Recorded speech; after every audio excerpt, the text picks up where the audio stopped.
As I wait for my green chair and my green tractor to show up, another shout out to John Deere, our official sponsor of the Truth About Ag podcast. Ever wish all your farm data was in one place so you could eventually find it? That's where John Deere Operations Center comes in. Available online 24/7. Use it to plan work, keep records, and analyze results. That way you can reduce errors and make smarter decisions for next season. Plus, it's free to set up and try out. See why thousands of farmers already trust it on their operations at johndeere.ca/precisionag.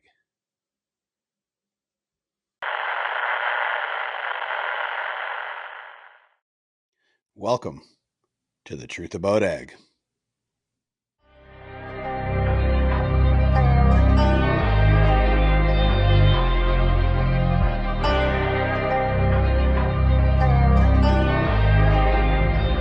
To the Truth About Ag. You are here with Evan Schout and my co-host Christian Hebert, and we are moving forward, distributed under the Real Agriculture Media Network and powered by the Hebert Group of Companies. That is starting to get a mouthful. We got to shorten that up, sorry. Yeah.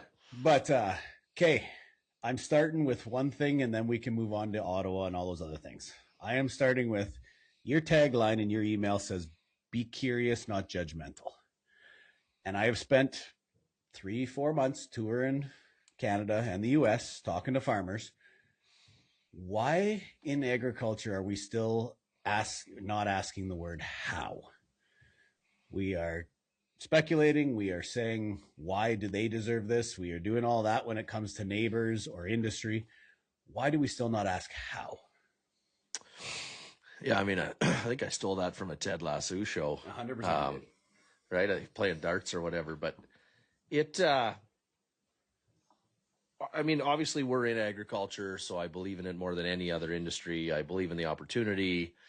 But in the amount of discussions I do with government and other industries, I honestly think sometimes there's just a bit of entitlement in agriculture that we deserve to be here and we deserve to farm. And so the world's moving really fast when it comes to technology and innovation and policy changes. And we can learn a lot from other industries and from bureaucrats, etc. And so that's where that be curious comes from, is that I just truly believe in any small business, and specifically in agriculture that's really asset heavy. If you think things are going to stay the same and profits are going to stay and land's just going to keep going up forever, you're dreaming. I just don't believe in it. And so what can you learn from everyone you have a conversation with, right? I mean, we talk about our 24-hour shifts was a conversation I had with a guy that owned resorts in Mexico, right? Is how we cleaned up a bunch of stuff. And, you know, I got good buddies that own car dealerships that have the same succession problems and people problems and policy problems. You know, if agriculture policy goes sideways, it affects people that own car dealerships in rural Canada, right? So I sometimes think, I'm not a big fan of just a farmer phrase, I guess is what I'm trying to say. Yep. Is that small businesses are small businesses. We grow grain. Some people raise cattle. Some people sell cars. Some people manufacture widgets. And they're all very similar. And how you deal with vision, people, capital, and policy will drive your success in a lot of cases. Yeah. Well, and I think from my perspective, Hebes, the reason I brought it up is that, like I said, I've talked to a lot of farms lately, and big and small, and it always comes to me that when we talk, it was, well, that's from a 42,000 acre farm. That doesn't apply for us. And I think we forget that every farm started at 160 acres. Like, there's not a farm in Canada that's not consolidated. Whether you did it, your grandpa did it, your dad did, like, we're all consolidated. So let's just get that out of the table and quit worrying about that. Let's have the discussion of how did they do it? I mean, when we had Manette on, my biggest interest was how he did it. I don't care that he did it. No. Good for him. He's successful. I wanted to know how. And I find that that's the one question I never get asked anymore is it's not how, it's always, well, there was Chinese investors or there was, or they lucked out in lentil country or whatever it was, but there was always a how story. And I think in ag, we need to realize that that's the first question that should be asked. I was just looking, the reason I was looking away, I was looking for an email. So I was in Ottawa there last week and sent an email out to 20 or so close contacts, right? Yep. Maybe got replies from 6 or 7. And one good friend of mine spent time in corporate ag, spent time on a farm, has done consulting. So really, really has a good view of agriculture as a whole. Yep. And so my one question is like, what's keeping you up at night? What are the biggest threats? And his number one threat was agriculture's isolation and ignorance. Believing someone owes us something. Nobody owes you anything. Be smart and get after it. You pretty much just said what I wanted. and he talks to a lot of people, like in every industry, in agriculture. And so, like you said, he's not even using the word entitlement. He's just using that you're in a rural spot. And so if you choose to be isolated and ignorant to what's going on in the world, you are going to move slower than everybody else. It's just the way it is. And that's the same for any small business. Or you can choose that, there's people all around the world in agriculture and in other businesses that got up earlier than you to get more shit done than you did and to do it differently. And my big thing I always find is like, God, if I find an interesting idea, like I want to know how they're doing it. Well, and that was where the curious, not judgmental part was I think that the majority of people, and not just in agriculture, guys, I'm not just calling out the farmers. I think in society today, we stopped asking how. Yeah. Right. Yeah. Well, and I'll use one good example right now. I haven't talked about this publicly at all, right? There's a new fuel company kind of out in Western Canada, Nexus Fuel, does lots of fuel in the ship world. And like they're doing some pretty interesting prepayment terms that gives you a rate of return on your money that I've never seen before. That has to be coming through, covered calls or reinsurance life insurance based on what I know about it. And I bet you I've spent a couple hours a week the last 3 weeks just trying to figure it out. And I'm going to have to go meet with them because I can't figure it out. Right. Okay. You brought up Ottawa, so you opened the door for me. Give me your updates. I mean, I know you met with lots and I got lots of questions, but give me your overall opinion first. Yeah. So, we met with some ministers, but really, we really like to meet with deputy ministers and bureaucrats because that's the one that's going to implement any plan. Yep. So I say overall, I'd say the interesting part was a year ago, the buzzwords were regulation and sustainability. Yep. Right. And now the words are productivity and resilience. Isn't that a good in thing? Every sector? It's not a great thing, to be fair, though. It's a fantastic thing. And I would also say that the feeling when you're with them is that they're not moving fast enough and they have a lot of pressure from the up above, right? Which would be Prime Minister Carney and Sabia that runs the Privy Council. They're both known to be, workaholics with high expectations, I guess is the feeling that I get. The other really interesting high level thing that I found is I was in a meeting with the Prime Minister's wife. She's an ag economist. That's her education. Really? She sat on think tanks about agriculture and food.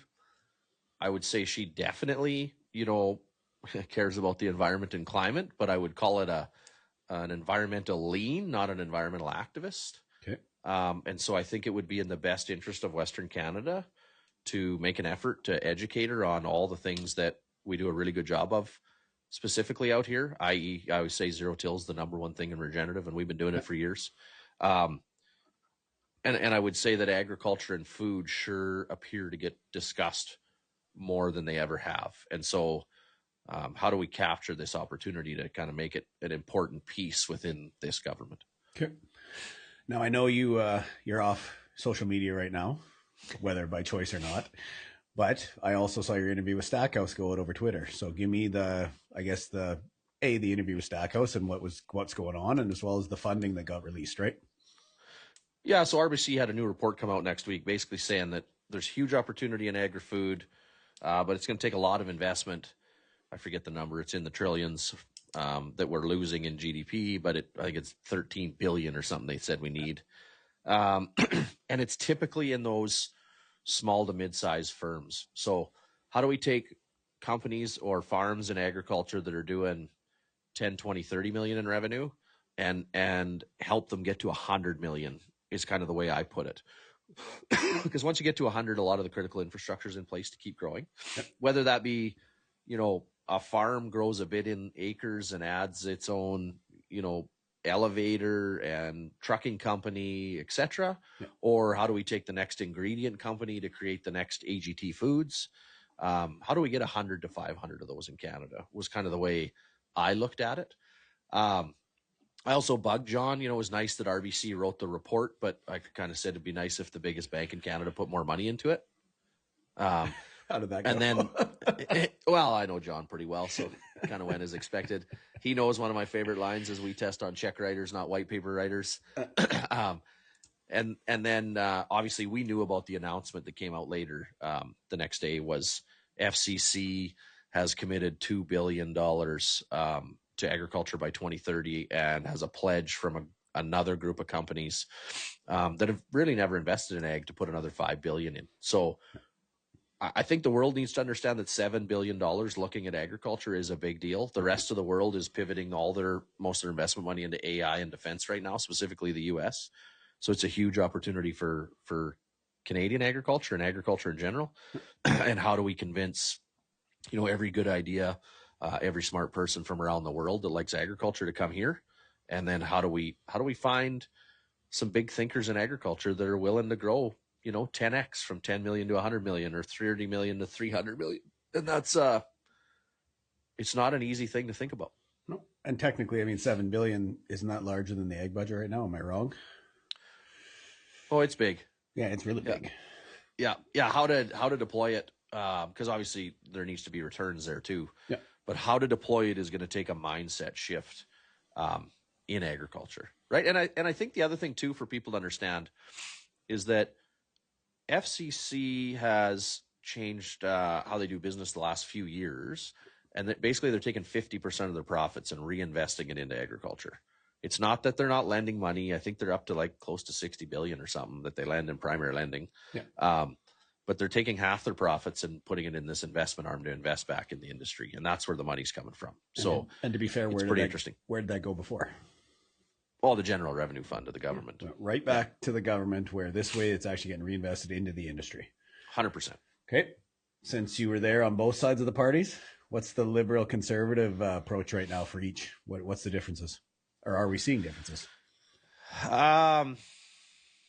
Well, I can only give my opinion. So I used to get pretty frustrated with the liberal approach. One, they didn't really seem like they cared about agriculture before. They really struggled. Not that the deputy minister and that did, but the party as a whole.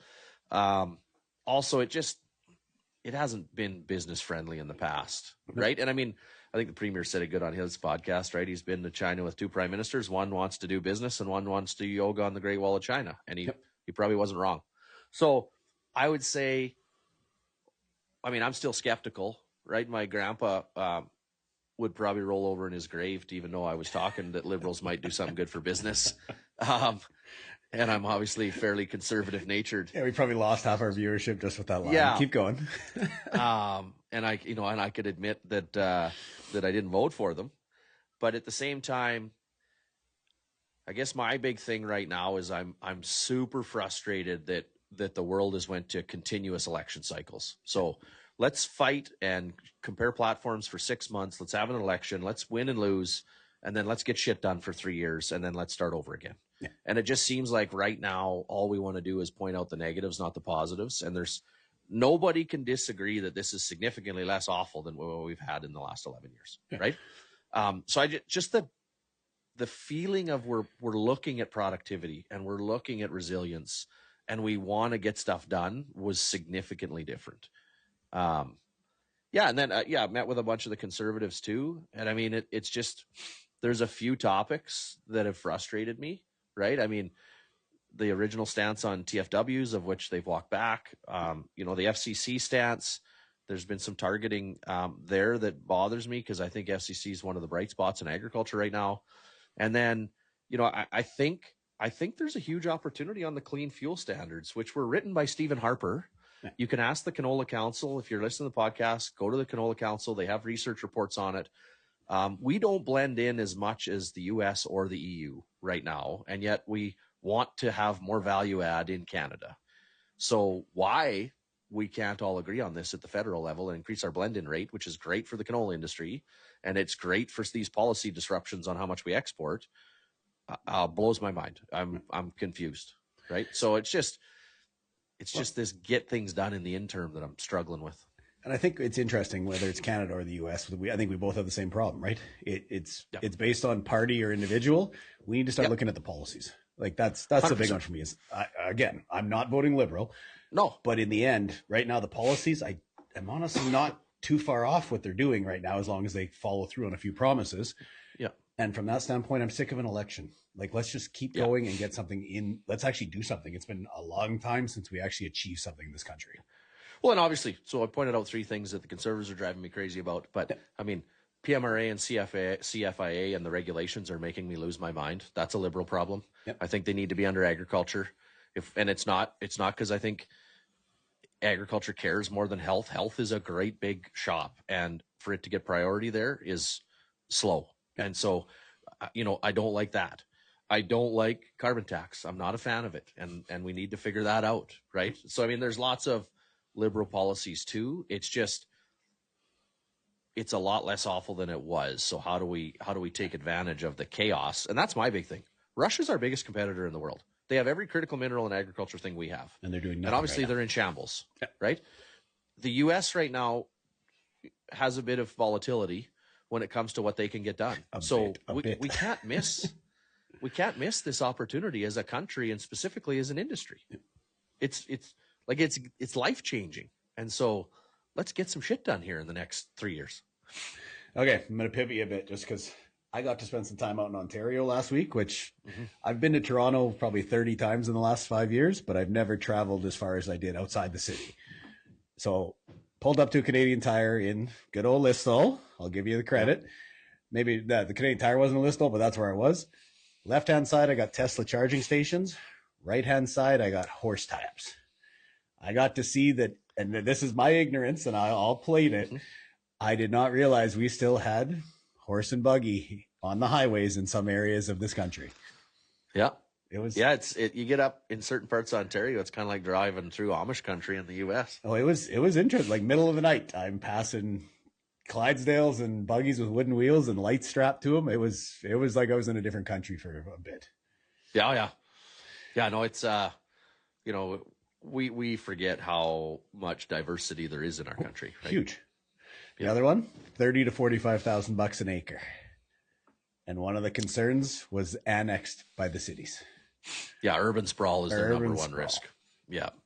So it was. Yeah, it's a huge problem in a lot of Ontario and a lot of the U.S. states, right? And then you say you never want to sell, but at the same time, annexation and expropriation is possible. Yeah.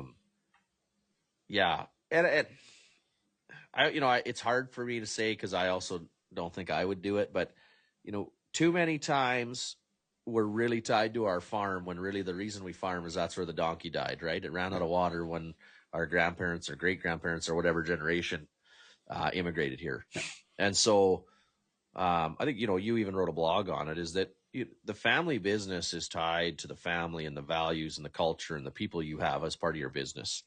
We want to believe it's tied to that home quarter, but I think in some cases like urban sprawl, etc., like you just don't have a choice. Eventually you're going to have to make the right business decision and keep farming somewhere else and create the same culture and values you have there. Right.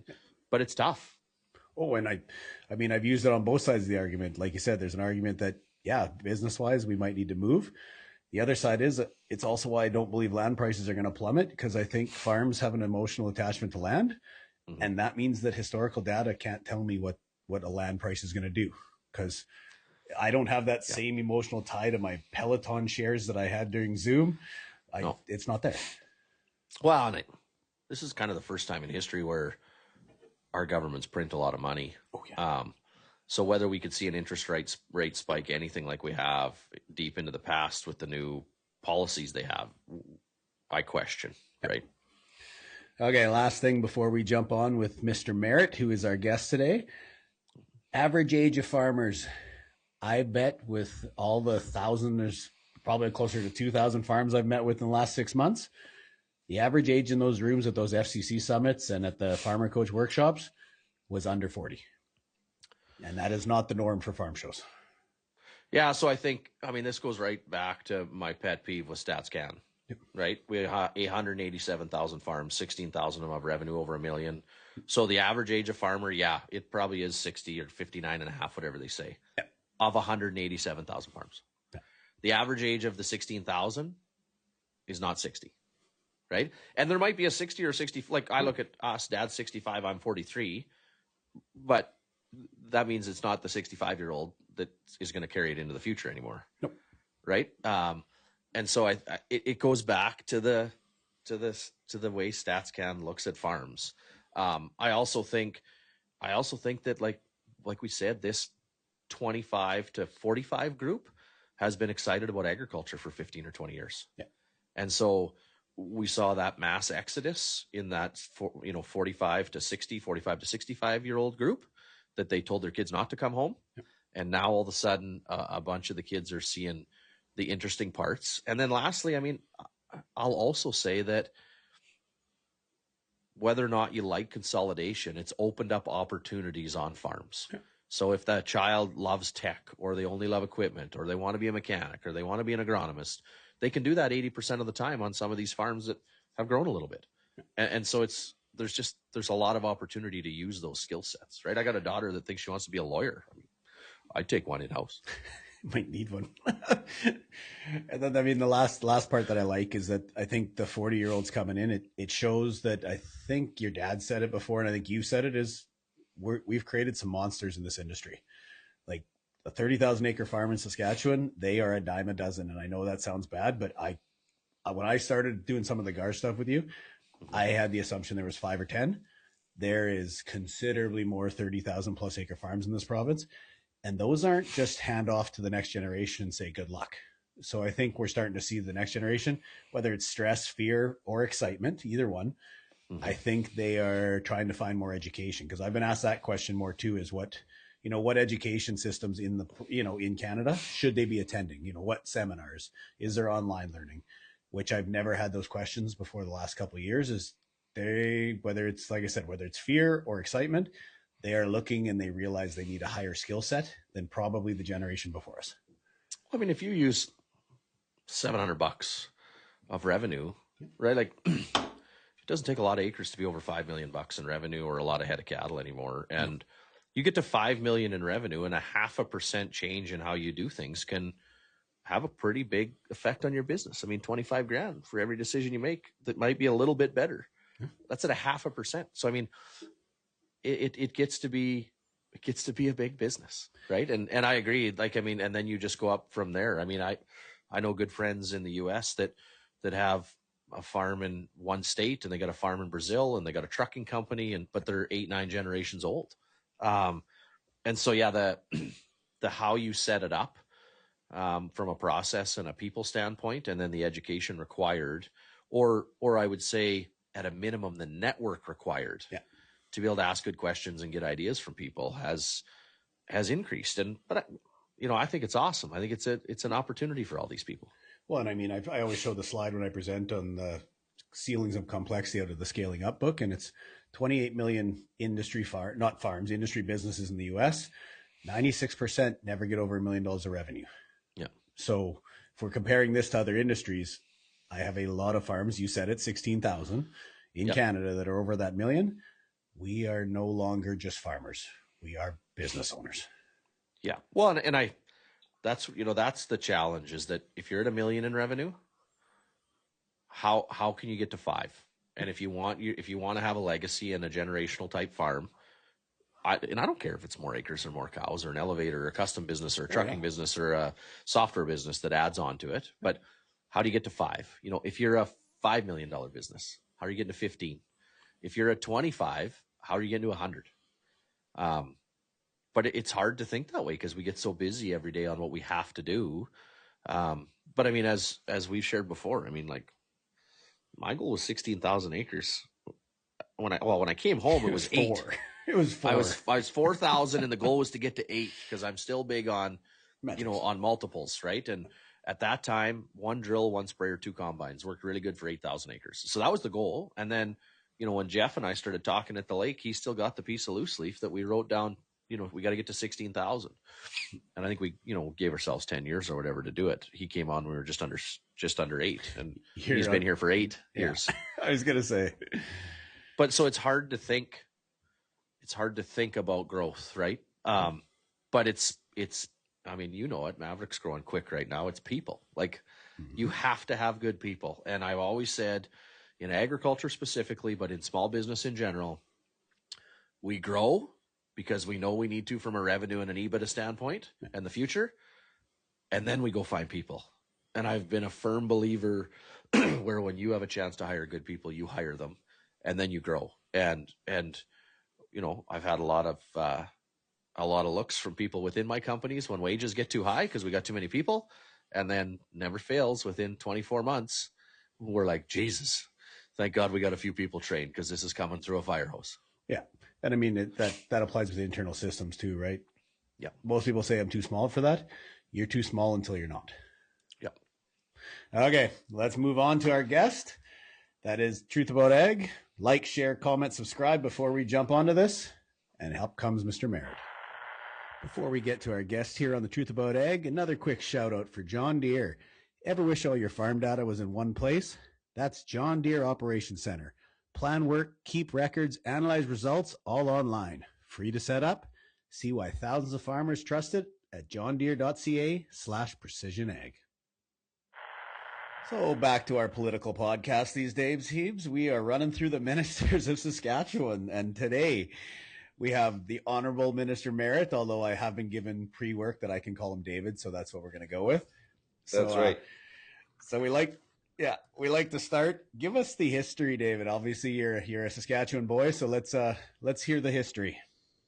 Well, it goes back quite a ways if you want to take that long, but obviously, I think most of the people know that I farmed all my life in the Fife Lake area.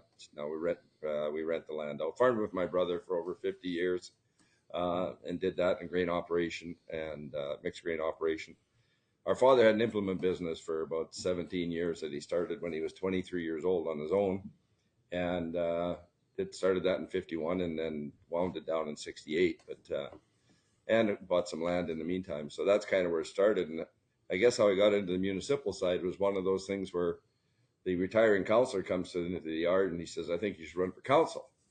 And I said to Ralph, no, I don't have time. We're farming too much. I said, I just don't have time. So he begged, and I said, you know what? If you can't find anybody else, I'll do it.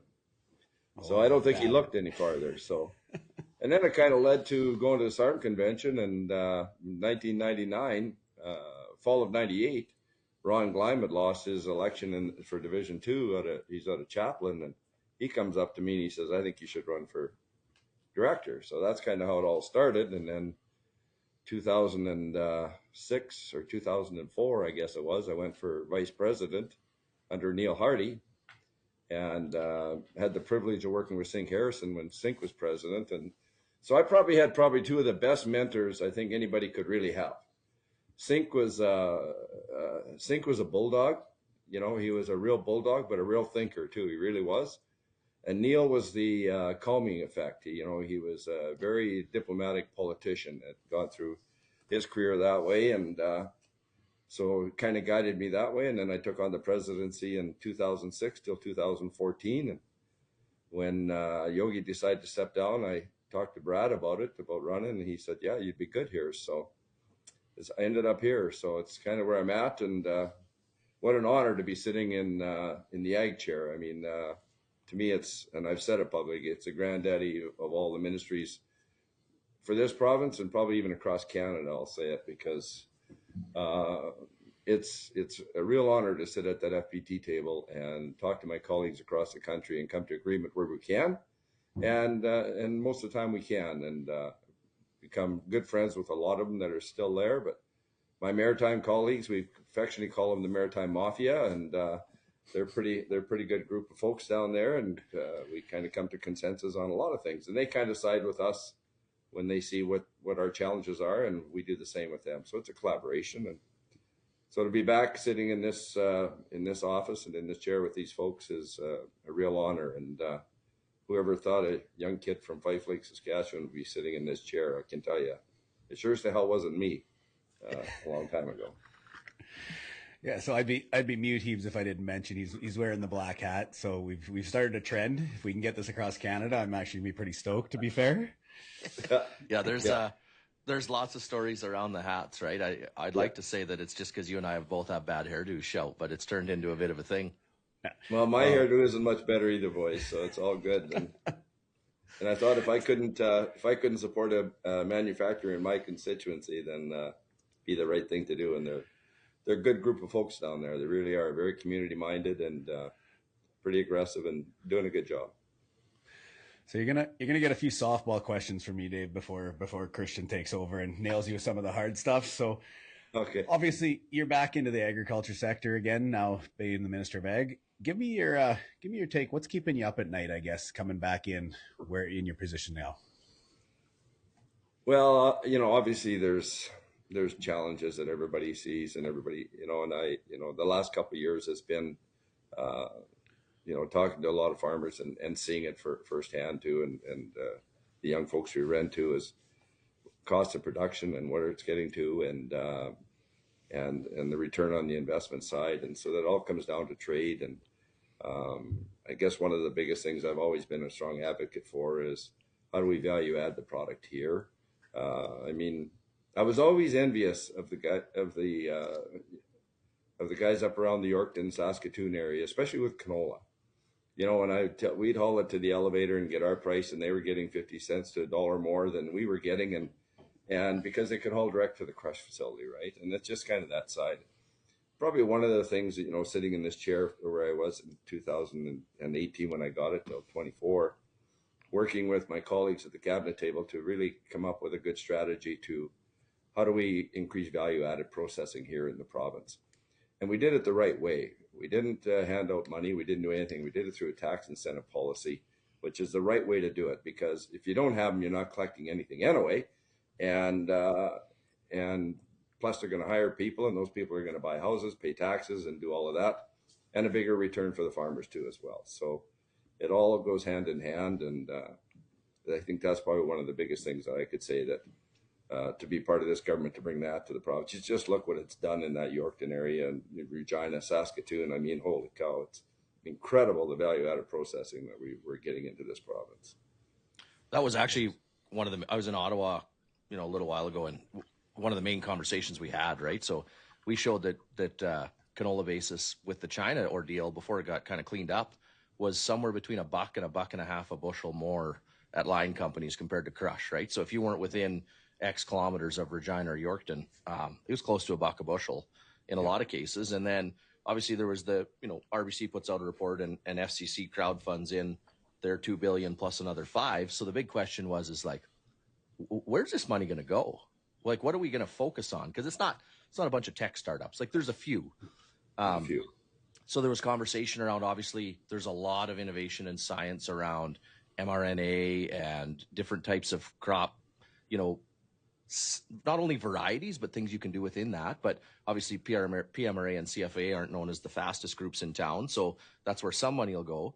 The second one was, and we kind of used AGT as the example. Like, how do we take a bunch of $10 million, $30 million companies across Canada and have them be the next AGT? Like, how do we get them to 100 million, of which then they can find their way to $1 billion? But it seems like, and the RBC report really stood it out, is that those 10, 20 million revenue companies, to get to 100 in the world of agriculture, it takes infrastructure, right? Because it's going to be value add infrastructure, vineyard infrastructure, or lab infrastructure. I didn't realize that biofermentation was one of our biggest holdbacks across the country in the world of our agriculture sciences. There's only one biofermentation lab, and it's out east somewhere, right? So it's that area of infrastructure that I think is pretty critical. Yeah, it is. And I think you're even seeing it here. I mean, you look at the big companies that are doing the investment, and what they thought it was going to cost them, and where it's ending up. They're really having some second thoughts and just wondering how that's all going to play out. But you're right, Kristjan. I mean, I've had the privilege of going to the food center in Saskatoon, and what I'm really amazed at is these young entrepreneurs that are in there trying to do some things. And whoever thought that I never thought 5 years ago or 10 years ago that I'd be drinking a milk from oats. Yeah. I never thought I would. In fact, I was in the airport in Toronto, and getting into an elevator, and a couple of stewardesses got in, and the captain and stuff, and they were holding a Tim Hortons coffee. And the one stewardess said to the other, "Did you get oat milk with your?" Yeah, they have it over at the Tim Hortons. So, it's amazing what that kind of things have started here. And you look at it all where it's gone, and you just look what AGT has done on the whole pulse side, on the processing, and protein is obviously the big thing, right? It is, but you look at what's happening even up at Merrick, or up at Tisdale with that group there, and what they're doing. It's phenomenal stuff. And in fact, when I was there, the one opening, we couldn't go into the one room because they had some patent pending stuff they didn't want anybody to see. So I'm amazed at the brilliant technology that has happened in this province, starting right back, when you go right back to the Burgos and the Olaf Frigstads and those folks that designed all this equipment. We're world leading. We really are world leading. And it's amazing stuff. It really is. And the next 5 years are going to be so exciting in agriculture that it's going to be great to be a part of it. Well, and Hebes, we were talking before you jumped on, and it was exactly as the minister said. It was the honeybees, the Borgos, the seed hawks, the seed masters. I mean, the amount of ingenuity, not only just coming out of Saskatchewan, but out of Canada on that side of the realm is amazing. And to see it across the world is even more, right?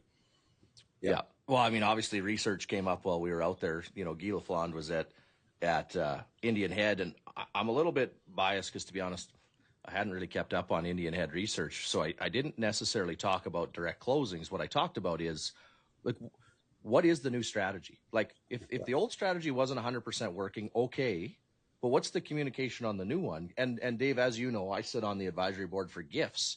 So I said to him, I actually think you might be able to put research on steroids if you have a federal, provincial, private model like GIFs for these research areas, because we wouldn't have to follow quite as many of the federal rules, right? Like every federal building needs security guards, and they need, and so it's not, when we want to compare what they were putting in, Indian Head compared to what they're sending to Uganda for some inclusion, yes, pisses me off, right?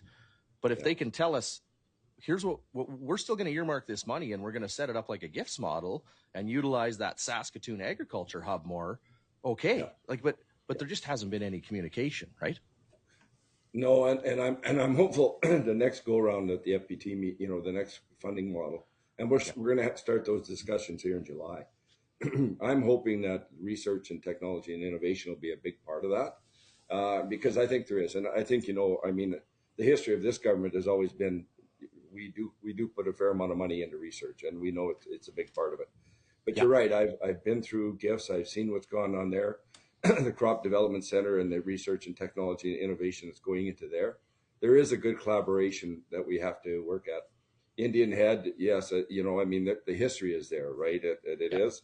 And in my discussion that I had with the folks here a couple of weeks ago, I had with all my stakeholders, we actually had the seed growers on the call as well, because the big discussion was Indian Head and Scott, right? That's what everybody was concerned about and what's going to happen. It's my understanding in talking to the federal minister that the crops will be seeded this year. They'll be going in and the research and you just don't cut off research. It doesn't just end. It doesn't end. So you're doing gene editing, you're doing everything to find your results, and it just takes time. So we have to find our way through that pathway to say, okay, how do we transition the research? Does it stay there? Do we find a model that works for everybody there? And obviously there's a lot of interest within the stakeholder groups. And my role in this, or our ministry role, will be to guide all this to see how we can collaborate and work it through. Hebes, can I play a little devil's advocate with you? Yeah. So that GIFs data. So first of all, I need you to explain it to the crowd, because I've presented across Canada. Most people have never seen it and don't even know what it is. So that, A, that's documenting a problem, to be fair. Yeah. And B, let's at least tell the industry what they're missing, right? Yeah. So the Global Institute of Food Security, the data is just like the simplest piece, actually.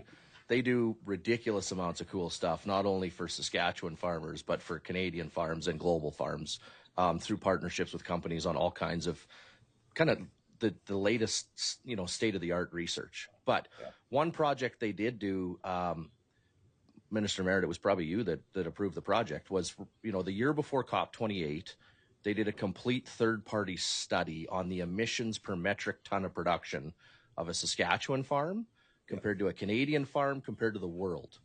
And basically, Saskatchewan is the best in the world at almost every crop. Peas, canola, lentils, durum, hard red spring wheat, barley. I forget them all now, but like almost all of them. Yeah. Canada is like top 3.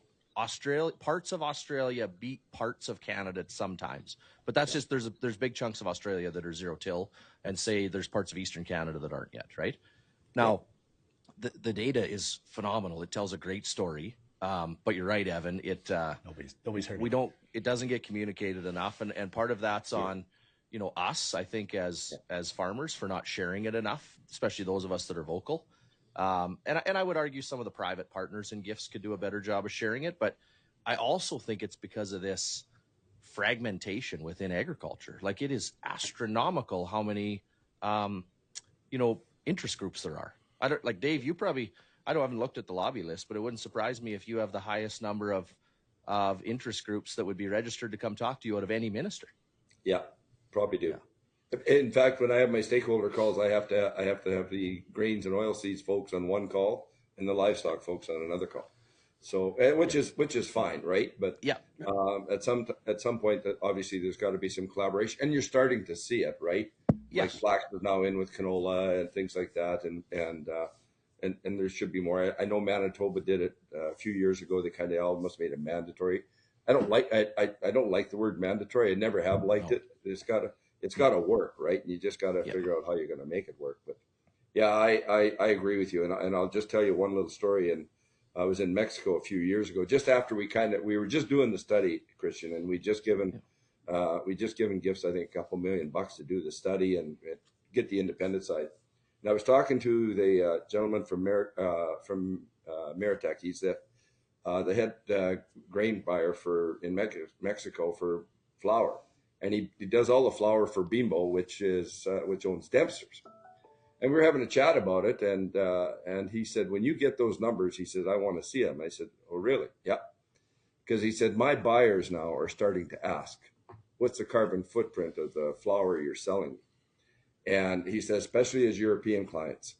And I said, I kind of gave him some numbers where we were at. And he said, when you wanted the report, he'd see it. He said, that could end up me buying twice as much Canadian wheat as I'm buying now. And he was buying about 400,000 metric ton. So he's not a small player. Well, it's not something I write a whole bunch of blogs about, but I mean, we get a pretty significant check. I don't know the exact number. It ranges between $7 and $20 an acre on a year to year on sustainability programs. Now, I hate the word sustainability, but I only hate it because agriculture didn't get in front of it and own the word, right?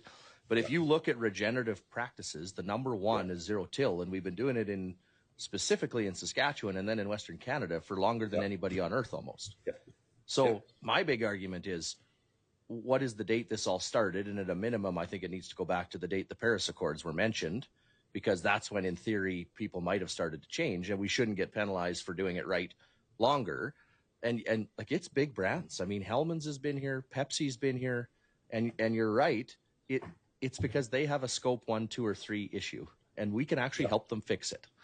And so, kind of my opinion on it is, we're just doing what we do, and we think we do a good job of it. And I export grain for sale, and if you want me to export carbon, I'll sell that to you too. Yeah.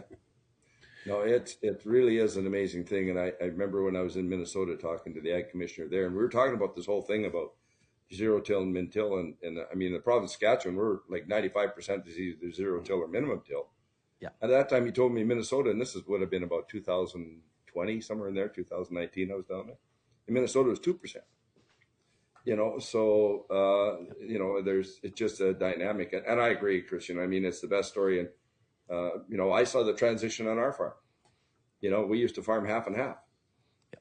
Then we got into what we call chem follow, because it was the right thing to do. He didn't want to do it all. And then all of a sudden we're minimum till, because we found out that these pulse crops, we can actually grow them in stony ground if we punch those rocks back into the dirt. So it all works out well. That's the way it is. Now, that would be an invention. If we can find somebody that would buy rocks, right? I need fields closer to Home Depot, because my dear God. Yeah. I think Tarek Yeah. there had 63,000 across the farm heaves, I think was what the final number That was. sounds about right. That sounds about right. Yeah. Yeah. Go ahead, Heebs. I'll let you keep questioning them. Oh yeah.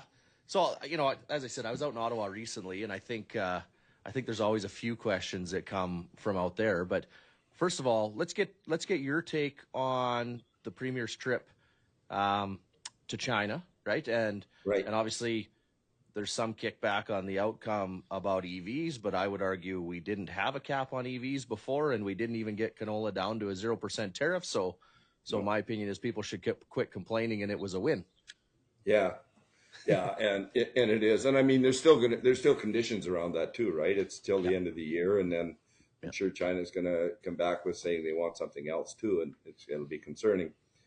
I've always been upset that the countries use agriculture as their main tool when you're really talking about food, right? And I think that's a story that's missing. That's missed agriculture for decades. Is just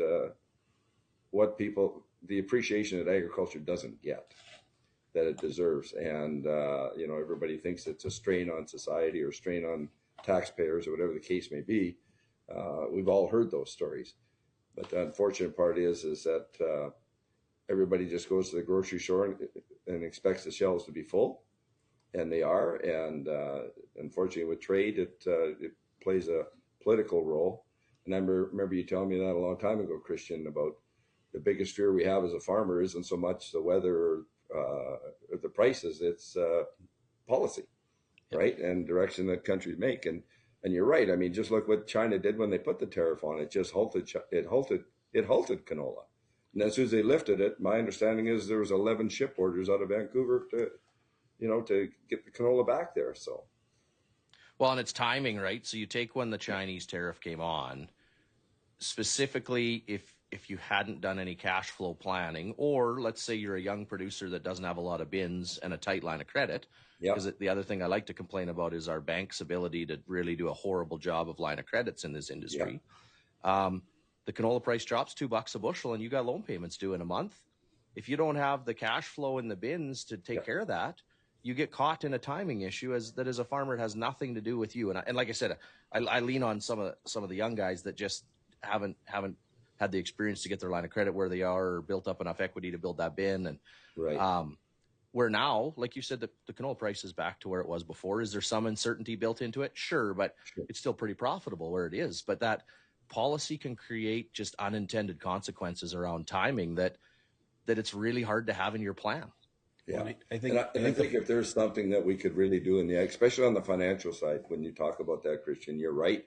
I think we all lived in that world years ago when your line of credit and you had a due date, so then you had to decide what crop you're going to take the biggest hit on.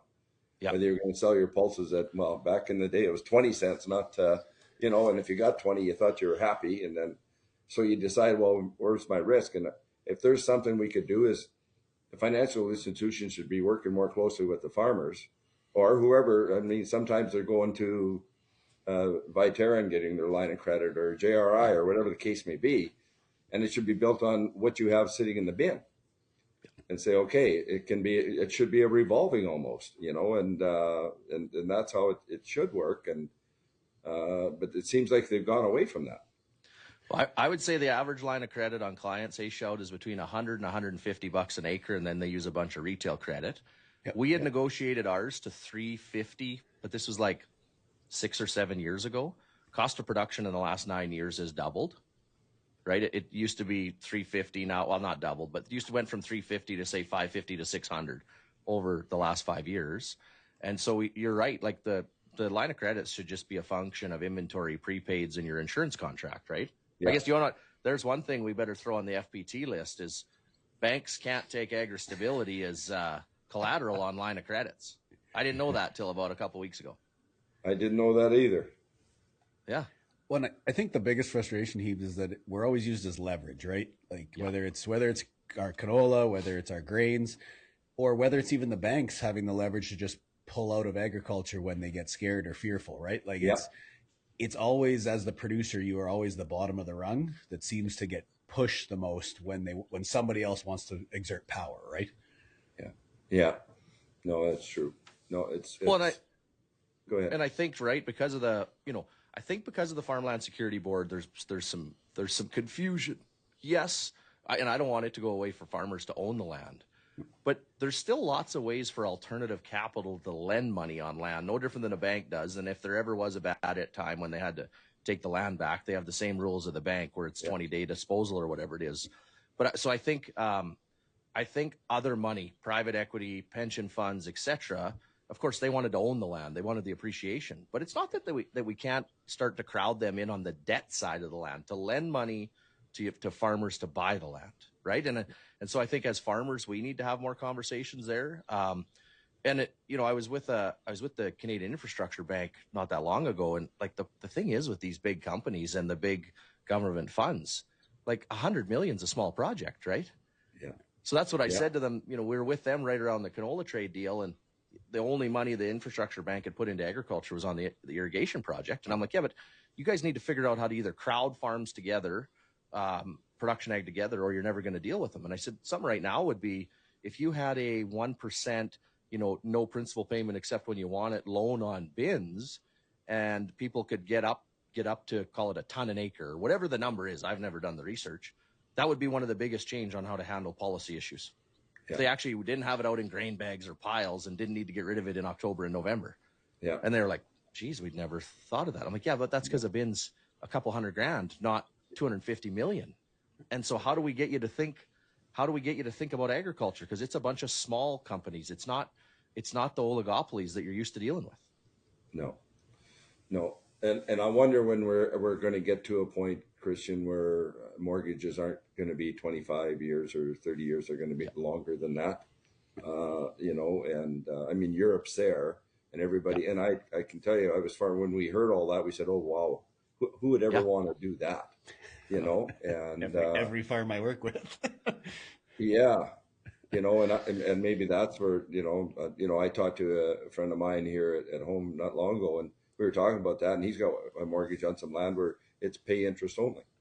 Yep. And he says the assets more than double since he bought it. So he says, I'm paying interest only, and it is what it is. But there's always, I think we have to look at the whole ag financial thing a lot differently now. I think we do. Yeah.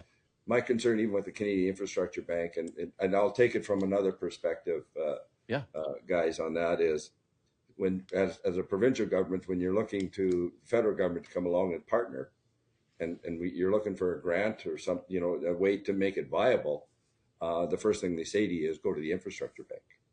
Well, provinces can borrow money cheaper than the infrastructure, or as cheap as the infrastructure bank can, but it shows up on your balance sheet, right? And that's the challenge you have with it.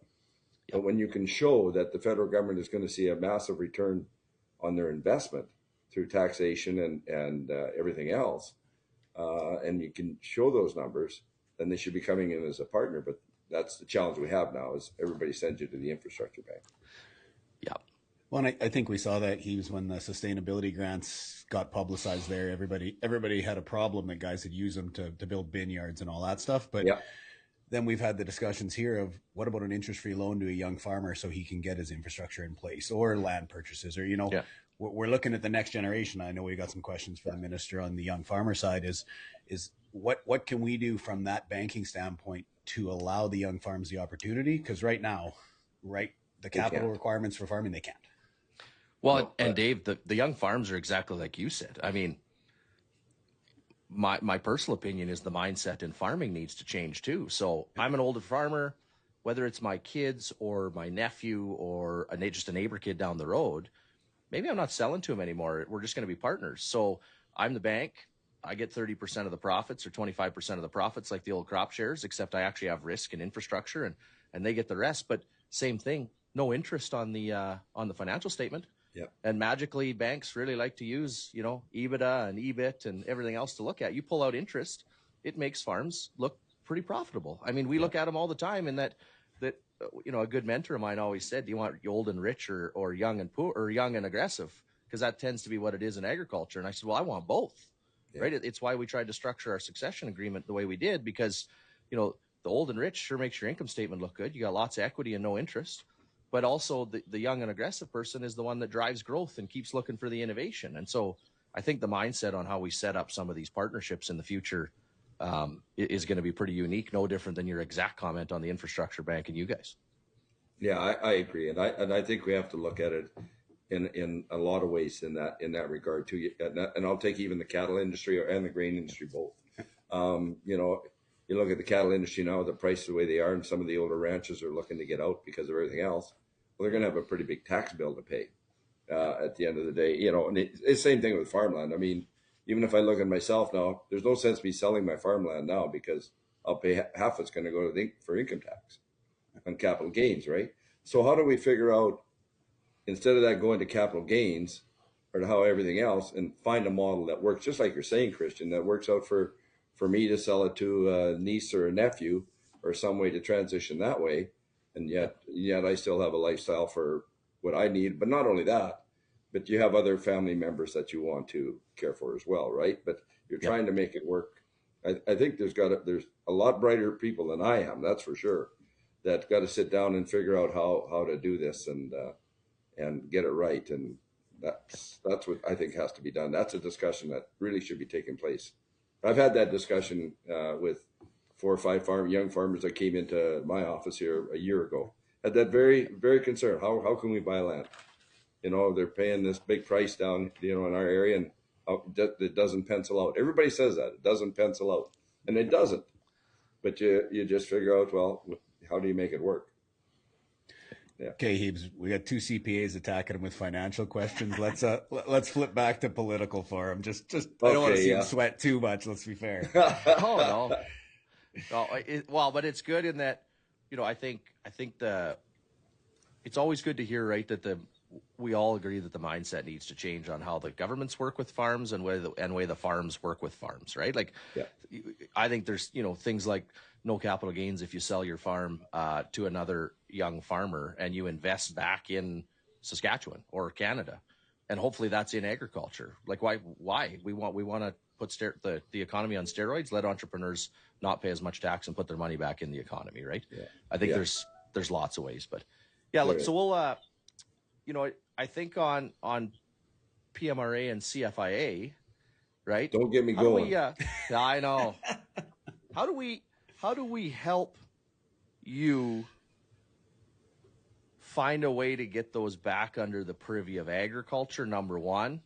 And number two, it's my understanding that it was either in 2015 or 2017, they actually changed the mandate, specifically in PMRA, but I think it was in CFIA, where they took out, you know, they basically took out the productivity statement at all and just went to regulatory. And I mean, 100%, but safe food, safe water, we all agree with that. Yeah. It's that, what's the cost to go from 99.9 to 100? It's really, it brings you to, it's an impediment to speed, right? So I guess really that's kind of my question.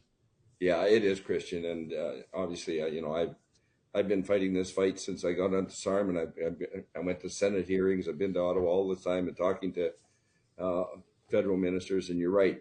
I've always said that PMRA and CFIA should be under the Ministry of Ag. It really should, and for all the right reasons. You know, because it can streamline processes. It can get us new products that could be. You know, we have a big challenge with getting new product licensed in this country. So how do you get private investment to come and even do that kind of research when they're looking at 4 or 5 or 6 years down the line before they can even get their product approved, and that side of it. So, you know, I'll take that argument to the FPT meeting. I take it every year, every time I went, is saying that PMRA and CFIA, and you look at right now with the challenges we're having with each one of them.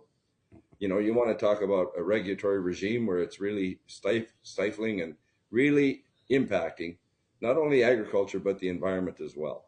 It really is. When you look at what PMRA is doing and on some of the restrictions they're putting on us, and what CFIA is doing as well, if they go through these regulation changes, that especially on CFIA, it's going to have the massive impact on the livestock industry in Western Canada. It is. Yeah. If they do this, I couldn't see any young rancher wanting to get into this business if they're going to put those kind of restrictions on the movement of livestock. It makes no sense to me at all. I think we've got one of the best programs right here in Western Canada with Premise ID. Over 95% of the producers here, pretty well anybody that's, growing a substantial herd of cattle, they're all in it. Alberta and here it's mandatory. It's the right thing to do, and we're tracing it all that way. The Americans don't even have premise ID. And yet we're probably importing 400,000 or 500,000 head of cattle from the United States every year into this country to be fed and either shipped back or slaughtered here.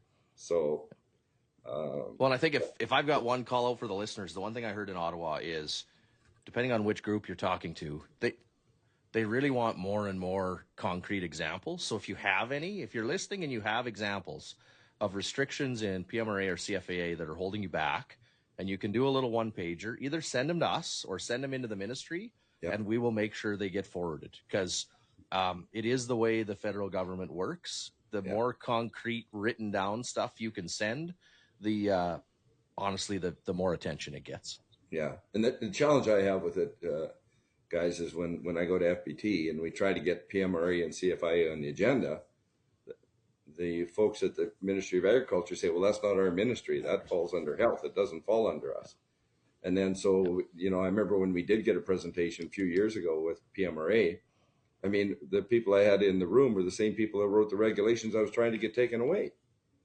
So you're challenged by that stuff. So it's frustrating to say the least, but you're right. It should be, that's where it has to be. I think if we're going to move agriculture to a place and be world leaders, they have to be moved into the Ministry of Ag. They really do. Well, and I think you look at it too, like health is a really big ministry. Yep. And there is enough issues for everybody in health to be working on all day, every day, that I can understand why PMRA and CFIA would get put on the corner of their desk. I'm not questioning their prioritization. What I am saying is put it in a ministry that will prioritize it. That's right. Right? Like I a lot of times I think it's a matter of, is it getting prioritized, and is there time? So then the easy button, which is just regulate more, gets hit, and they can go back to working on human health stuff, right? Yeah, I totally agree with you. I totally agree, because then it'll be a priority. It doesn't mean anything about people. You just move the people. That's all you do. Yeah. You still got to do what you got to do and go through the process, but at least they have to answer. And that's one of the motions I brought forward a few years ago at the FBT, was to strike a committee to deal with PMRA, and that's still moving, but there's some challenges even within the Ministry of Ag, federally. Right. Yeah. And that's the concern I have with it. Yeah. So what other themes do you have for the upcoming FPT? Obviously there's PMRA and CFIA. BRM always takes a big chunk of it because it's such a big chunk of the budget. We talked about research and innovation. What are the other key points? I think that's kind of where I'm at, Kristjan. Just a couple of weeks ago, I told you I had my call out with with all the groups here, the commodity groups. I did the grain and oil seeds and the livestock side, and I made this very aware to them. I said, look, we're going to be discussing on what are going to be the pillars at the next FPT. We kind of have that, but what are going to be some of the guiding principles around that and what's going to come into it? And I've asked them all to submit something. We've started the process of putting it online. We're going to ask for online submissions. Timeline is tight, but it's okay. I don't mind tight timelines. That means everybody gets down and gets it done, and it is what it is. Because it seems we're farmers, we're procrastinators. If you extend the timeline, we'll wait till the last day to do it anyway. So I'm trying to, I told them I'd like to have them all in by end of April for sure, because May from there on, guys they're in the field or they're calving or doing whatever. And then I can take something in July, and that's kind of where my focus is. And we'll maybe try and bring, and really you can do it, online is probably just as easy for everybody to sit around the board table and say, okay, here's what was here. What can we have a discussion? They can take it out to their membership, do what they want, but then we can have a wholesome discussion on how do we want to roll that out. And then, right now we're trying to figure out what the federal government is going to do with these facilities, these research facilities here in the province as well. Well, and Hebes, the big one for me is, I saw Real Ag put out the poll the other day about having ad hoc payments, right? So when we run into another canola, what's that look like versus BRM versus the other side? So I think it is top of mind. And as you mentioned, Kristjan, agri-stability, we've gone down that rabbit hole enough to figure out, is it assignable for banks? Because it's a pretty strong program for us right now, even with the cap at what it is. And what's the next step towards not only the agri-stability, but towards crop insurance and all the other, farm income programs we're using? Yeah, you raised a good point, Evan, and I think that's something that's going to be a discussion at this one too. Is the federal government took ag stability to 90% in 2025, right? Is that going to stay, or is it going to go back? And how far back does it go if it does? And that side of it, I mean, and whether the programs at AgriInvest, I'm sure is going to be a discussion. I remember a few years ago with the former ag minister, Minister Bibeau, when we were having that discussion, and that was when we had the whole livestock issue with feed and the drought, and we were looking for an ag recovery program to help them on the trucking of that, and of course then all they were saying is how much money was sitting in Saskatchewan in AgriInvest accounts. Wow. And and if there's something we could do there, I've always maintained that if a farmer or rancher wants to pull out his AgriInvest, let him pull his or her own money out first, and leave the Fed money where it is, and they'll get their tax dollars out of it at some point. But when they pull the Fed dollars out first, well, you're going to pay some tax on it, and then that. So if you pull 50 out and you only get 25 of value, then it really doesn't do what you want to do with it. I've always said, like, on agri stability, I mean, I think 90% is crazy from a government perspective. I like it from a producer perspective, but I think it's unaffordable. However, the cap going back down to 3 million pissed me off. I'm not going to lie to you. The 6 million going back to 3, right? So I think the caps were a bigger deal to a lot of farms. It's getting to be a really big number of farms that cap hinders versus the payout percent, right?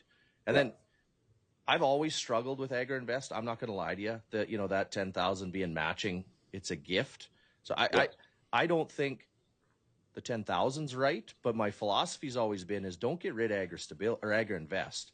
Have it be our tax management account. So if we put 100,000 in there, it's a write-off. If we take the money out, it's income.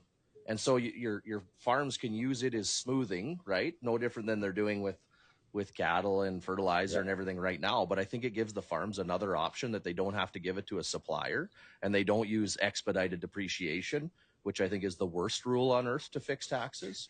Yeah. But secondly, from the government perspective, then all of a sudden what's in your AgriInvest account means something to you as the Minister of Ag. If they're at the highest amounts they've ever been, that means that farmers have put money in there to help smooth income. It means they actually do have rainy day savings. Yeah. Right? And if it's empty, that means nobody has a tax problem, which means nobody's made any money. That's right. Right. And so I think it actually could become a real conversation versus right now it's a savings account. It never gets that big. It's a bunch of small ones, and so the feds can use it against you. Where if it can be used as a cash to accrual tax account, now all of a sudden it's a real discussion of what's going on in the different industries, right? And you can deem your AgriInvest account based on your agri stability. Is it grain? Is it cattle? Is it mixed? Is it vegetables? That you guys could even break it down by which industry is healthy and which one's not, right? Yeah. And then allow it to be invested no different in certain funds, no different than your RSPs can. So it helps bank reserves, it helps taxes in agriculture, it helps the government know what's going on. And I think there'd be a ton of upside in that account having that flexibility. Well, and I'm glad you raised that, Kristjan, because that's the kind of advice that me as the minister need. And that's why you have the discussion with smart people to say, okay, if this account is there, and if the federal government or somebody's having a problem with it, and because it's there, that why is it all there? Is there a reason why people aren't using it and aren't utilizing it? So let's fix the program. Yeah. That's all it takes. If we just can make a few adjustments, then let's have a serious look at it. And then they'll have to take it back, and their treasury board analysts will look at it all and say, okay, how does that impact us? And my folks will do the same thing here, say, what does it do here for us too as well? But I think it's a discussion that has to take place. It has to. Well, and the other one, Hebes, that I find big is the mixed farm discussion, right, around agri-stability, is that the guys who have went out and spent the money to diversify and have run multiple operations, and they've done the risk management themselves, all of a sudden they get penalized, while the ones who haven't done the risk mitigation still have agri-stability to fall back on, where I don't have a mixed farm that, unless something goes through the barns in the supply managed side, they're never going to collect from agri-stability, to be fair. Yeah, that's right. Yeah, enterprise accounting, right? Yeah. In today's world, it was way harder even 10 years ago, but in today's world, I think enterprise accounting and I think the internal books of farms are slowly getting better and better, which lets some of these options become available, right? Yeah. The Go ahead, Minister. No, I'm just going to say the farming whole industry has changed so much in the last 10 years, just because everything. I mean, we've added 1 or 2 zeros onto those income accounts now, and it changes the whole perspective, and your operations now you need some expertise, giving you some advice on what, I was just a farmer. I mean, that's all I wanted to do is grow a good crop and watch the neighbors and look for improvements and see what they're doing as well, right? Everybody does. Yeah, the other two things you brought up, Heaps, thank you for bringing up that you shouldn't buy a combine as a depreciation of tax. Please do not do that. Yeah. And then the B part is that I'm hearing a lot. I mean, we've got quite a few U.S. producers that come up for the coaching program, and their idea of the bailouts is that it holds the land price up. Guys just reinvest that cash back in, and it drives the price of land up. So what's your two guys' opinions on, are some of these programs, especially when they get up to that profit insurance discussion that we have once in a while, Heaps, mm-hmm. Are they inflating the land prices right now by keeping producers at a steady level?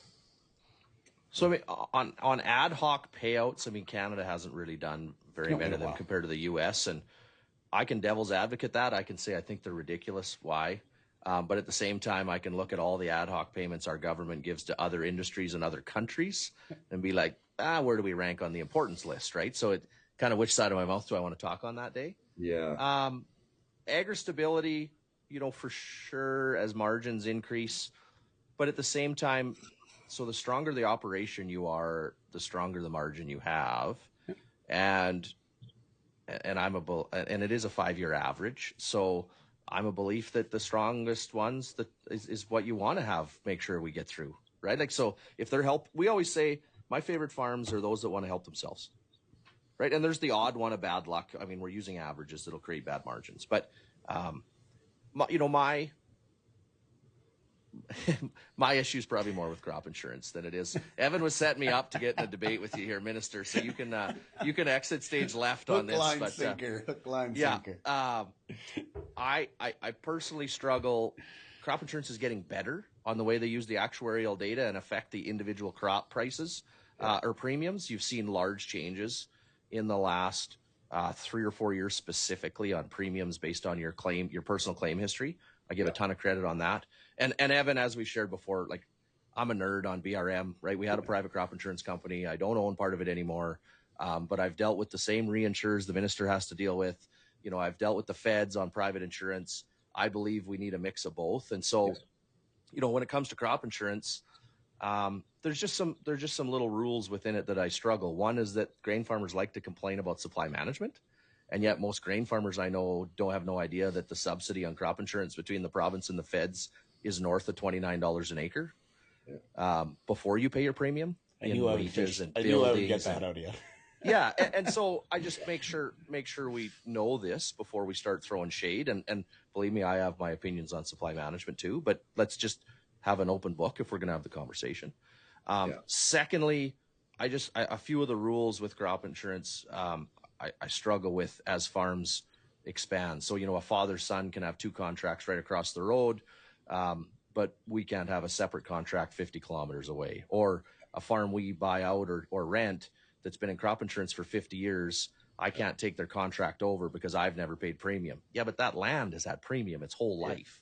And I've talked to the minister directly about some of this stuff. I think all the programs have their place. But at the speed of change in our industry and technology, which allows us to collect way better data, I think they need to have a little more fluidity on pilot programs in order to try stuff and then implementing wholesale if they work than we have in the past. The 4 or 5 or 6 year FPT plan is almost too long for some of the changes that are taking place in agriculture, right? Yeah. Yeah, and I mean, and I agree with you, Kristjan, on the crop insurance stuff too, and I'll even go to ag stability. At one point, I kind of felt as government, because you're paying part of that risk as well as the government side of it. I said that, instead of going to 90%, I was wondering. You're right. I think there is a mix there. I think there's a balance. I think we should be back. I think it should be 70% or whatever, 60, and then let the producer decide on the private side if they want to top that up and bring it to whatever case it might be. And I think that discussion has to take place. think of the crop insurance stuff, we're really trying to do some things there. I'm trying to get to a place where you're right. Farms are getting bigger. They're getting bigger. And so you're lumping everything in and you're 50, 60 kilometers apart and you have a wreck on one operation. You know, if it's 20 miles north or south and didn't get any rain or it's got whatever, I'm sure some of the farmers are probably looking at their operations and saying, you know what, I'm going to self-insure and assume I'm going to lose 20% of my crop. And you know, how does the program work? You're right. I mean, when you look at the compensation side from the federal government and the provincial government on premium and crop insurance, if you just take, you know, the farmer opens up his statement and sees what his bill is, well, he's 40% of the premium. So add the 60% on, you know, another 60% onto that, and that's the total premium.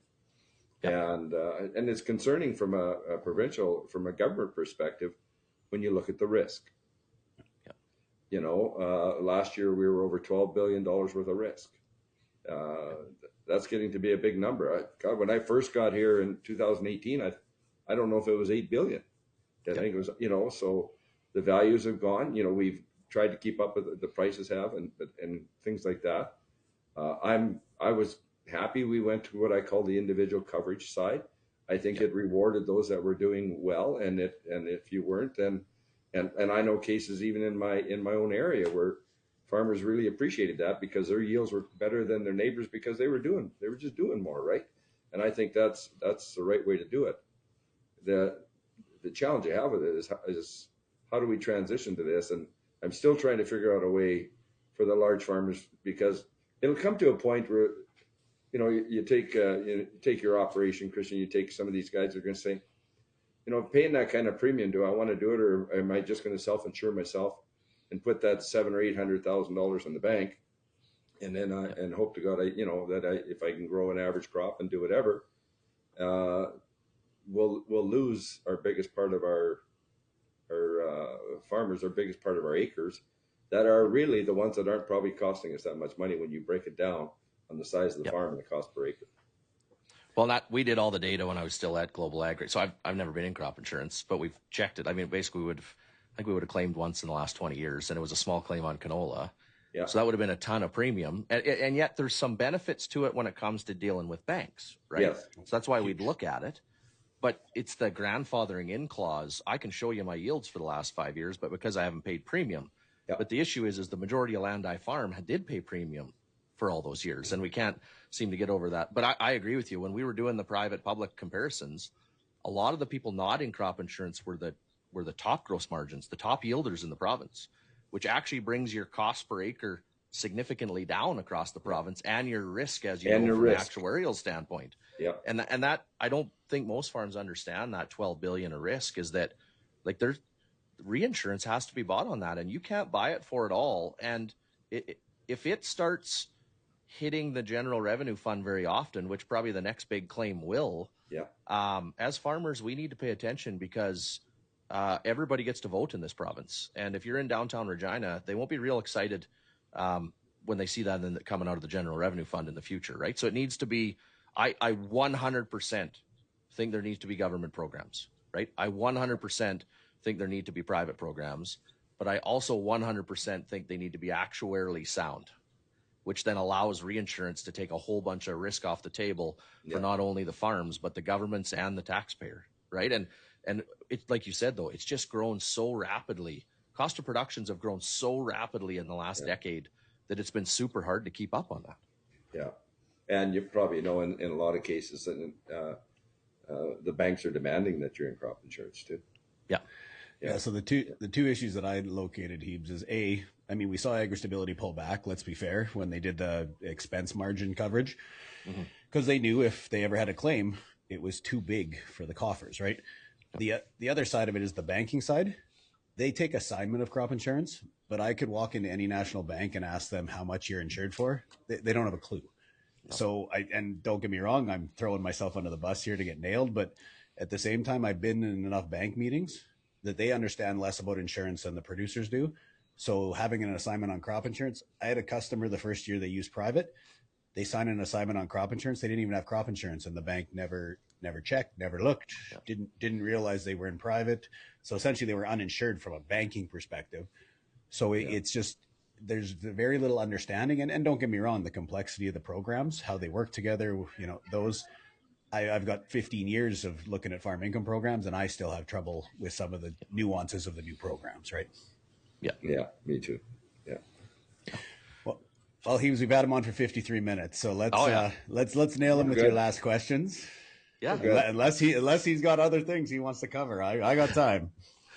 I got three I always like to ask at the end, Dave, and I always tell everybody they're selfish because it's how I like to learn. So the first one I like to ask is, over your career, what's one or two pieces of advice that have stuck with you forever?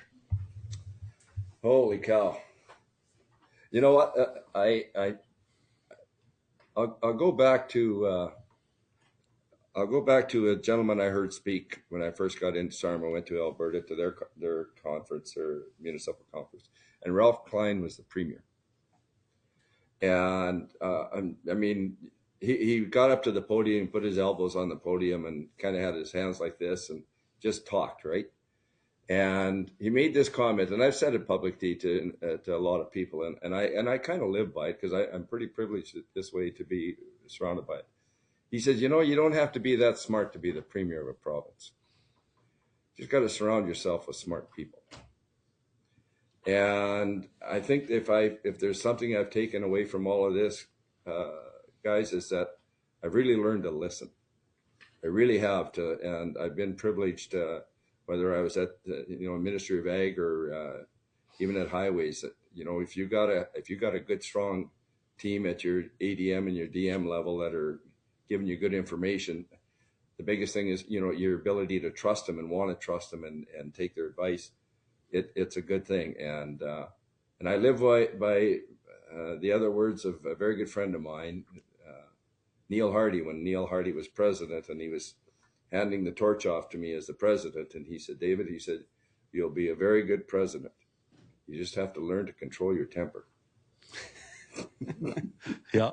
So that's a good one. So I kind of live by that, because sometimes when you're sitting across the table from some people that kind of get when you're trying to drive a point or an agenda and you just can't get it through, sometimes your hair gets up on the back of your neck and you get a little, so you just got to calm the waters. And Neil had that calming effect on me, while Sink was the bull in the china shop for me. Neil was the calming guy. So that's probably the greatest privilege I had, is being mentored by those two gentlemen. Shout, I forgot to go on a tangent at the start so Sink Harrison's a Mooseman boy. Yes. And so I don't know what Mooseman has in the water about this bull in the china shop and being fairly aggressive and needing a calming factor around them. But he's a local legend. Yeah, he is. Yeah. Okay, really question number 2. What's your favorite book? Oh gosh, I'm not a big reader, Kristjan. I'm not, because I'll read 10 briefing notes here after I'm done talking to you and no favorites. It's been a while. Even when we were in Mexico for a couple of weeks, and my wife loves to read. I think she read 6 books down there in 2 weeks, or it might even been more, but she loves to read. But the one book that I can remember I read that I really enjoyed was a Robert Ludlum book when he came out with the Born Supremacy books, and I read the very first one, and those are my favorite books. And I'm kind of that fictitious. I'm not into to brain teaser books. Well, and you want to know what your comment about good people. So, I mean, I've known you for quite a while now, mainly in your time as minister. But I mean, I would say one of your political savviness is you sure have the ability to get good DMs and ADMs, right? And so on the show, I'll throw a little shout out that, if people don't know Bill Gruel and Amy Standish, they should, right? Yeah. And that over the years, I mean, Kevin Frant, like I can name quite a few. Burton, like you've had some really great ones, Rick Burton, that have done great jobs, and so you really do. I can vouch that you live by that advice, that you want to have the best people on your team. I really do, and even when I was Highways, I had Nithy there for my DM, and then I had Fred. Then I had Fred Antunes as my deputy, who was an engineer that really, I was really privileged. I've been very fortunate that way to be in these two ministries, but. Yeah, Rick and I did a lot of traveling together, and the same thing with the team here in the office here. I've been very, very fortunate to have good staff, and you got to have it. Yeah. As I say, it really comes down to, Kristjan, what I said before is really trusting what they're telling you, and that you're trying to. I mean, we have an agenda, right? I mean, government has an agenda, what you're trying to do and accomplish, and if you got the right people to help you drive that agenda in the right way, and making sure that you know all the other side of it, that if you do that, here's what could come back at you. You got to know that too. Yeah, Nithy, there's a human I wouldn't want to get in a math contest or a Jeopardy show against. No way. Yeah. So my last question is, and this one really suits you, is take regulation and all that out of the way. So you got a magic wand, and you get to do something in 2026 that allows, Saskatchewan and Canadian agriculture to be the powerhouse it should be in 5, 10, 25 years. I don't care if it's short term or long term. What would you do with the magic wand? Oh, Kristjan, there'd be so many things I'd want to do with it. I look at our trade side and how we're expanding that. I think it's important. We talked about it earlier. It's been a goal of mine that if I could have one of those two agencies under ag, I'd take PMRA. I really would. Yep.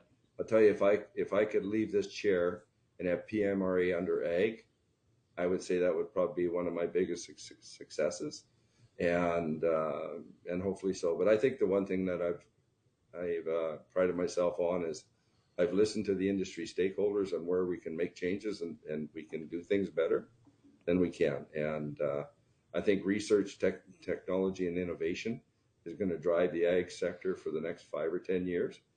And my job will be to promote it globally. And that'll be my goal. Perfect. Sounds good to me. Yeah, I got no complaints. So again, thank you, Minister Marit, for coming on with us. Obviously, we're making our way through the whole caucus. But again, and thank you for wearing the black hat just to fit in for the last hour. Yeah. For those thanks, Evan. You betcha. For those listening, like, share, subscribe, and comment. And that is the truth about ag. Thanks, guys. Thanks for joining us. The Truth About Ag podcast is a proud member of the Heber Group, which includes Heber Grain Ventures, Maverick Ag, and Farmer Coach. We appreciate the support. Lastly, please like, comment, share, subscribe, and ring the bell. And if you have questions for a future podcast, please leave in the comments below. Thanks for listening.